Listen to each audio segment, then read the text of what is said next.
Hey, welcome back, everybody. We're Popple, and we're glad to be with you again. Yeah, hey, so it's good to see you guys. We are coming back. This is round 2. We are so thankful to be able to have two whole different segments with you.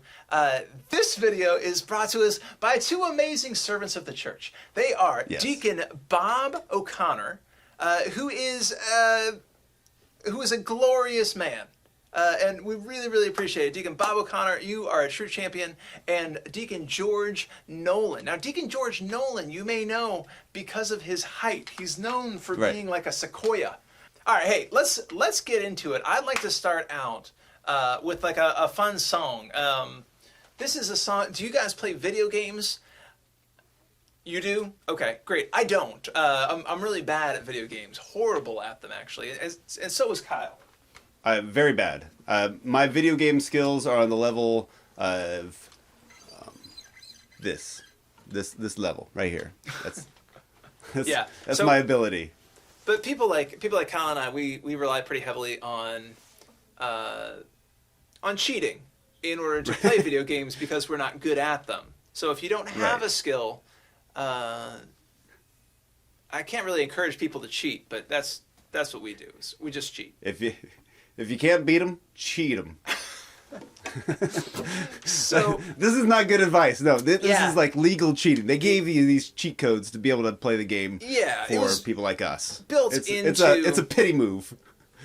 Yeah, people would look at us and be like, but you're cheating the game. It's like, well, they wrote this into the game. They gave this to help you along. And there's some of these things are kind of built into life, right? They're ways that God helps us. It gives us like these little encouragements or these little A's that help us along, right? Grace, the sacraments, baptism, the Holy Spirit, right? All of these things that just help us along, like little happy cheat codes. They're not cheat codes. It's God's free will to just give them to us. But anyhow, so this is a song called Contra, right? It's about an old classic video game.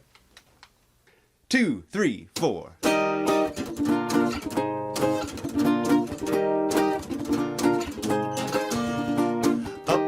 Up, down, left, right, A, B, select, start. Up, down, left, right, A, B, select, start. I used to play Contra on my cousin Mike's Nintendo. Cousin Mike had a Nintendo. I liked the game because it didn't matter, my reaction time was so slow. Kyle had poor motor skills when he was 9. No code to get unlimited lives. I thought this was real, it sure would be nice. It'd be sweet. I'd be a superhero because of this code I know. Tell me, Kyle, how'd that code go? It went up, down, left, right, A, B, select, start. Up, down, left, right, A, B, select, start.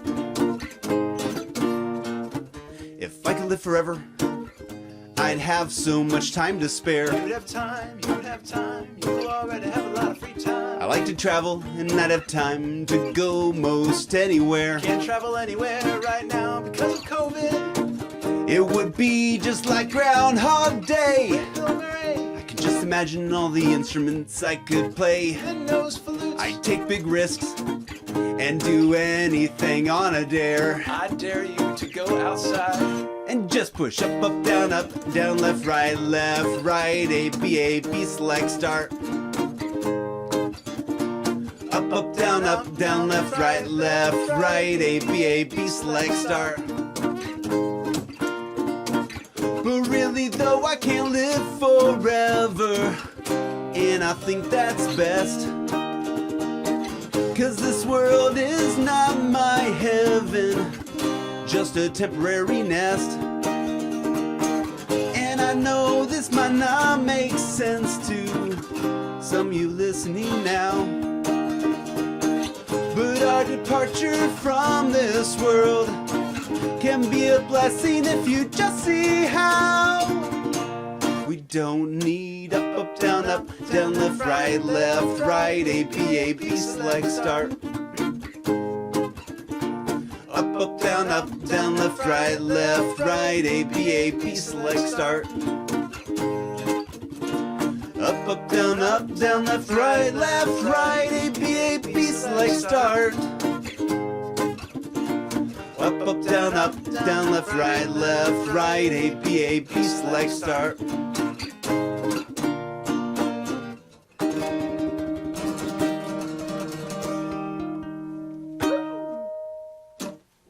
Hey, what do you say we dive into a quick game? I want to get everybody at home up and moving a little bit. I know that you're jamming out because that Contra song, and it was so good. But, you know, the Lord blesses us in many, many ways. There are so many great gifts that we are given. And sometimes it's just like we completely forget to look around and see, like, the secret cheat codes that God gives us to make our lives more fantastic and beautiful. Sometimes we fail to look around and like recognize, oh man, there's so many great, beautiful gifts that I've been given in my life. So right now we're gonna do a quick inventory. This is a rapid fire scavenger hunt for the great things that God has given you. And these are straight things. Like, this is legitimate, like, stuff, like tangible material goods. If they burn down in a fire, you'd still be fine. But but they're great. But it's great, just like icing on the cake. Amen. All right. Amen. So number one, I'll tell you what. I love handy things. God gives us the ability to make tools and build stuff. Screwdriver. The first person to bring a screwdriver back and throw it at their TV. Oh! Wow, that was fast. Very fast. Good job. Awesome. Flathead. Yeah, that's nice. That's nice. Do you have one, Kyle? Yes. Could anybody see how fast you could find a flashlight?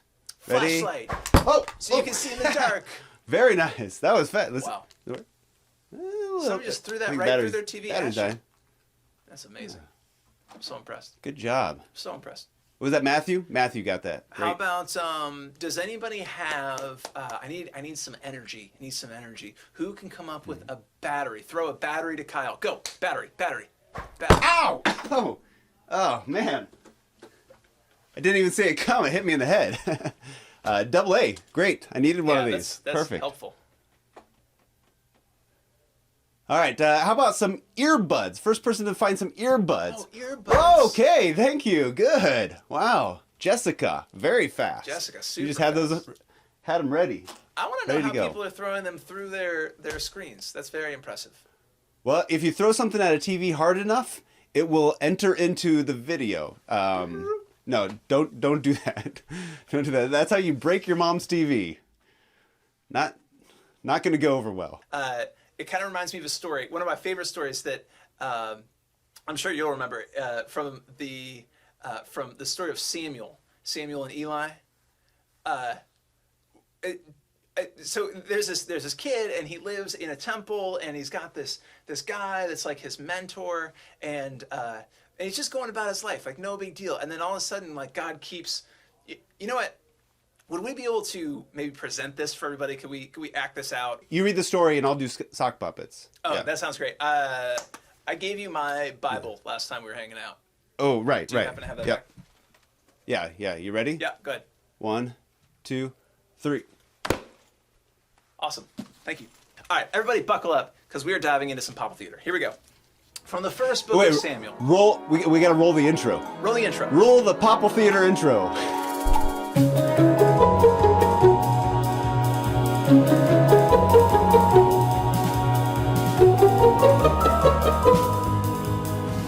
From the first book of Samuel, chapter 3, Revelation to Samuel. During the time young Samuel was ministered to the Lord under Eli, a revelation of the Lord was uncommon and vision infrequent. One day, Eli was asleep in his usual place.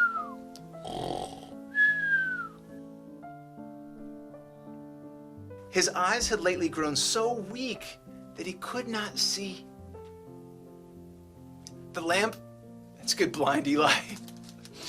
The lamp of God was not yet extinguished, and Samuel was sleeping in the temple of the Lord where the ark of God was. The Lord called to Samuel, "Samuel, Samuel," who answered, "Here I am." He runs to Eli and he says, "Here I am, you called me." Here I am. You called me. And Eli said, I did not call you, my son. Go back to sleep. I did not call you, my son. Go back to sleep. So Samuel goes back to his bed and goes back to sleep. And then again, a voice calls out, Samuel, Samuel. Samuel rose and ran to Eli. And he said, Here I am. You called me. Here I am. You called me. Eli rose, looked in the general direction of Samuel, and said, I did not call you, my son. Go back to sleep. I did not call you, my son. Go back to sleep. And Samuel returned to his bed.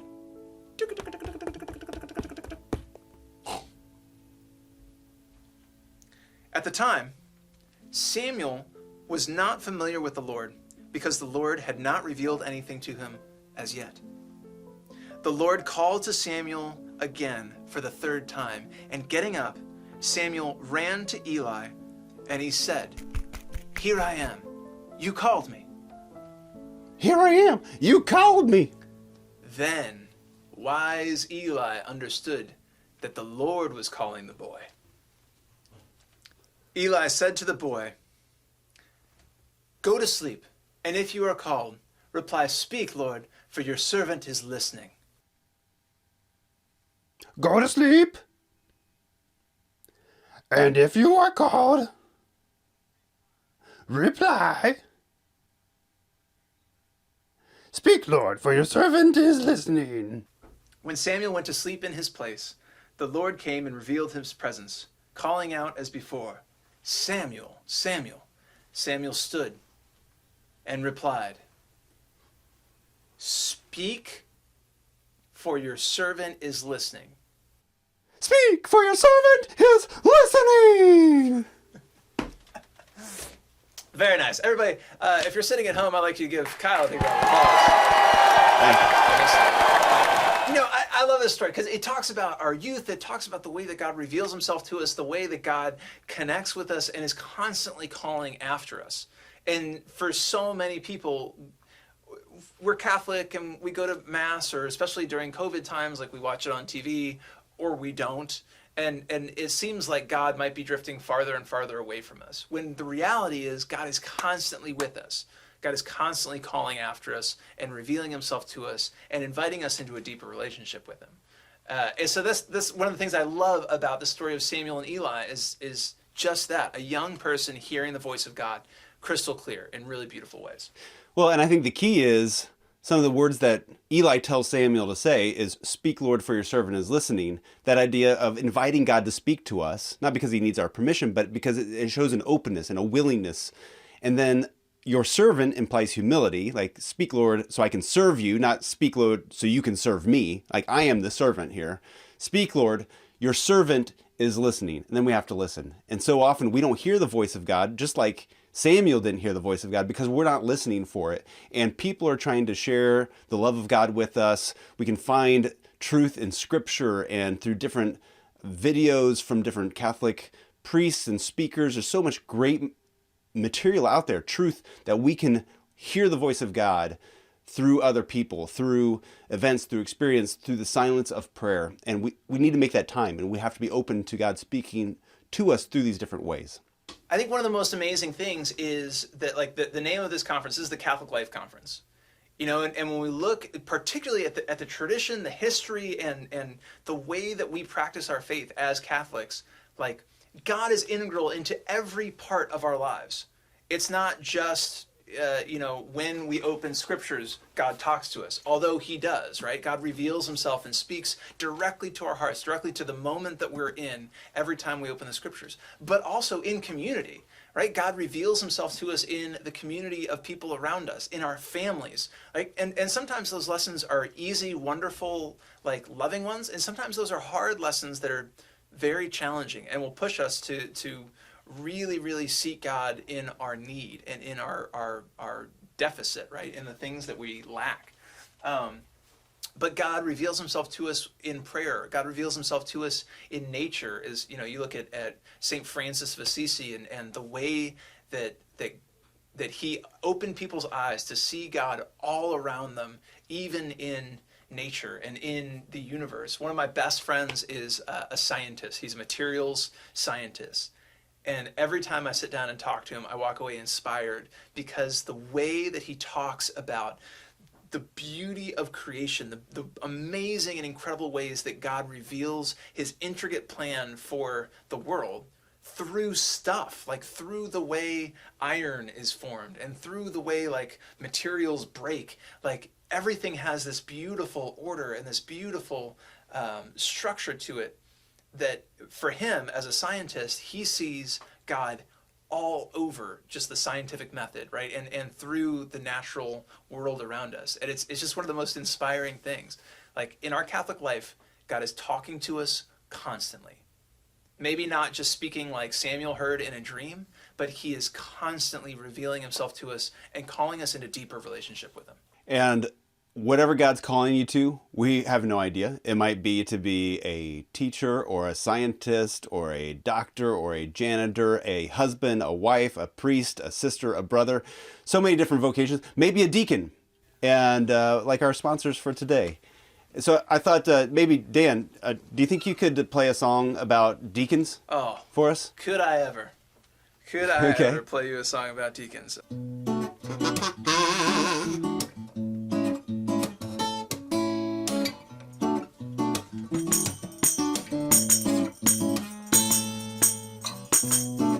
God reveals himself to you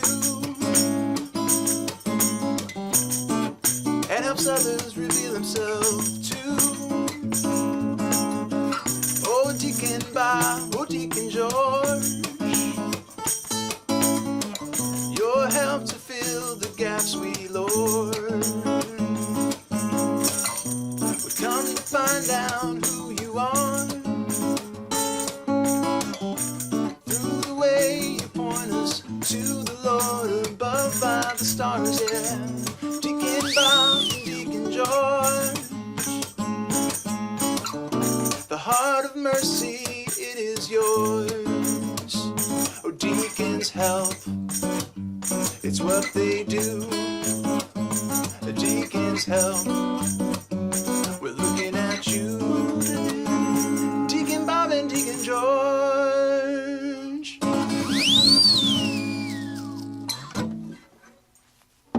That was great. Excellent. My favorite song about deacons, really. Really nice. It's at least in the top 10. Well, it's right behind Deacon Blues. Deacon Blues Yeah, Deacon Bob, Deacon George, thank you so much for making this possible. This is a real gift. You know, there was a moment, kind of an awkward moment in my life when I was working at a coffee shop, and this coffee shop was really, really well known for our chocolate whipped cream. And we would hand shave chocolate into cream and create this whole mixture, and we went way above and beyond. Our little shop got written up in all kinds of magazines and newspapers, and people would drive from all over the place to come and order this chocolate whipped cream on their mochas or beverages. It was delicious. So there I am. It's the end of a very busy day. I was just about to get off my shift and go to an event at the church. So I was dressed kind of nicely. Like I had like, you know, my apron on and stuff like that, but I had a nice shirt on, and I was being really careful, and we got slammed. So many people came in. This little old lady walks up, and she's like holding her like little poodle or something, like this little fake dog. And she comes up and she's like, do you serve the chocolate whipped cream beverage? And I was like, yeah, we do. She's like, I'd like a large one. And so we're there, and I'm trying to make all these drinks, and the woman is sitting there very patiently waiting for her chocolate beverage. And I grab the new carafe, and I put the compressed gas canister in, and I flip the thing on, and I go to flip it up, and as the carafe comes up on the arc, the entire world falls into slow motion.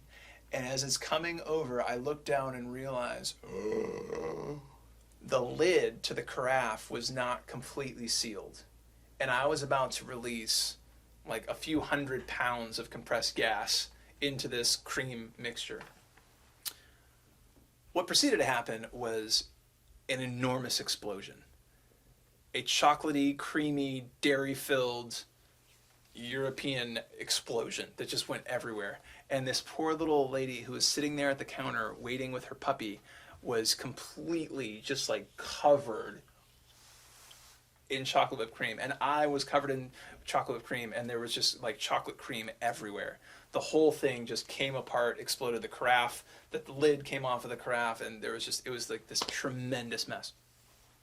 So everything was gross. Everything smelled like chocolate. It was delicious, but everything smelled like dairy and chocolate, and it was all up in my nose and in my beard and everything else.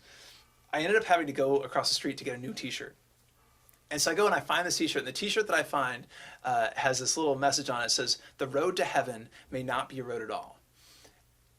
And I bought it, and I was really into my faith, and I love this kind of idea and this whole t-shirt, but I didn't know what that meant. And so I started wearing the shirt, and people would stop me and say, "What a cool shirt, the road to heaven may not be a road." And I'd tell them like the chocolate whipped cream story, and like, what does that mean? And I'm like, I don't know. The road to heaven may not be a road. Like, I don't know what that means.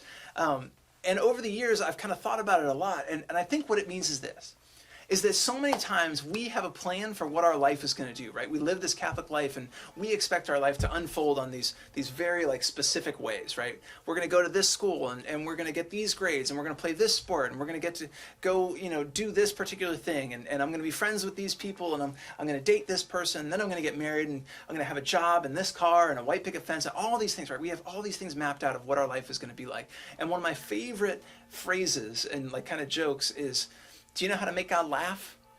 The way to make God laugh is to tell him your plans.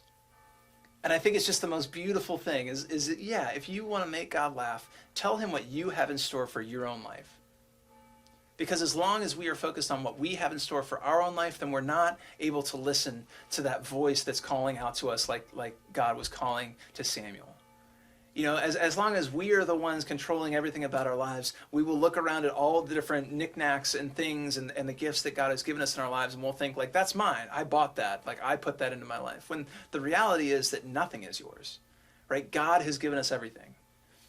And the sooner we realize that, the sooner we realize that we need to continue to turn back and listen to God because he does provide for everything, the sooner we will start to align our wills with God's will, so that our life is a life that God is calling us to. It's the life that God baptized us into. It's the life that we are equipped to respond to in our confirmation. It's not just our own will and desires. So this is a song about that. It's called Calm Again. But you'll hear a line that's very reminiscent of a t-shirt that was purchased because of a chocolate milk explosion.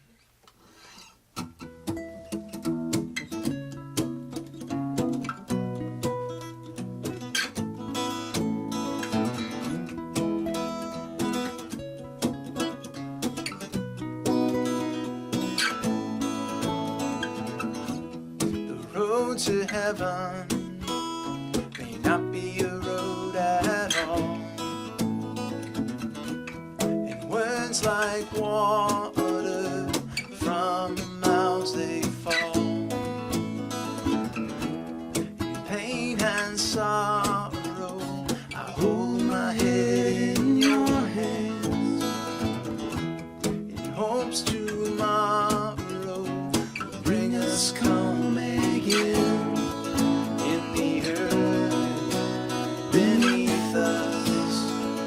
Trembling as we say that the world around us will never be the same, will never be the same.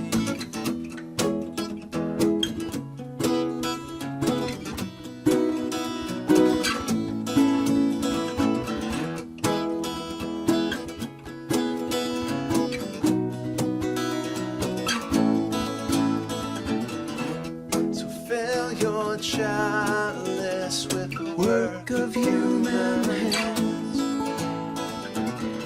and fill your baskets with the body of the precious Lamb. The road to heaven may not be a road at all, and words like water from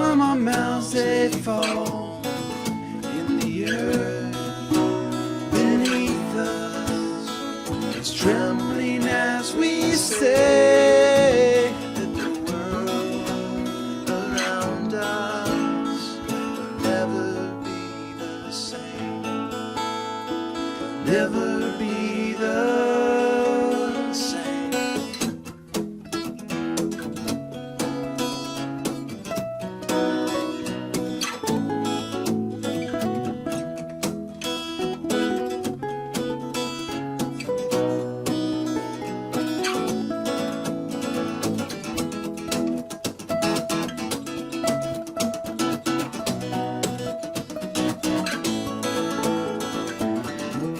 And you are on my mind, on my lips, and in my heart. And you are my one God, yes, one God in three parts. You are my one God, yes, one God in three parts. You are my one God, yes, one God in three parts.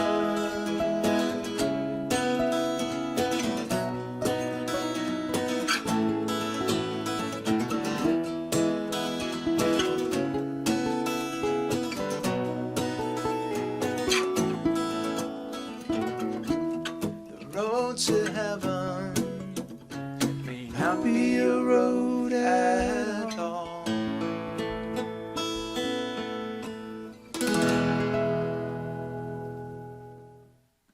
So there's that song. You know, the road to heaven may not be a road at all. And if you want to make God laugh, tell him your plans. And just be ready. Just be ready, because you never know how God is going to lead you into holiness, how God is going to lead you into heaven, how God is going to call you and equip you in the moments you might least expect it, like young Samuel. But always be ready. So always be ready. Listen to God as he speaks to you. Spend time in prayer. Be open to different ways that God might speak to you through other people, whatever it is, to share what he's calling you to. And not just like this lifelong commitment, but what he's calling you to today, what he's calling you at this moment. Like, how can you serve God through your family, through your friends, through your church, your community, your school? There's all kinds of ways that God wants to use us, no matter how young we are, no matter how old we are. God has a plan for you and a desire for you to serve him in this moment and in the future as well. So be open to that. I think even in this moment, because we are in like COVID times, right? And everything has changed. I think we have an opportunity that is unlike anything of the recent past. You know, and it's a time when people are talking about their faith differently. They're thinking about the way that they live out their faith differently. It's a wonderful opportunity for us to really experience the faith and learn about the faith, but share the faith and live out the faith in a totally new way. And that is something that I'm really excited about. So we totally wish we could have been with you in person. That was the plan, but things have shifted, and it's so great to be able to be here virtually. Thank you for letting us into your living room or your kitchen or your basement or your front yard, wherever you're watching this. It's been a privilege to be able to share a little bit with you, and hope that this brings many fruits for your community, and I hope you enjoy the rest of this conference.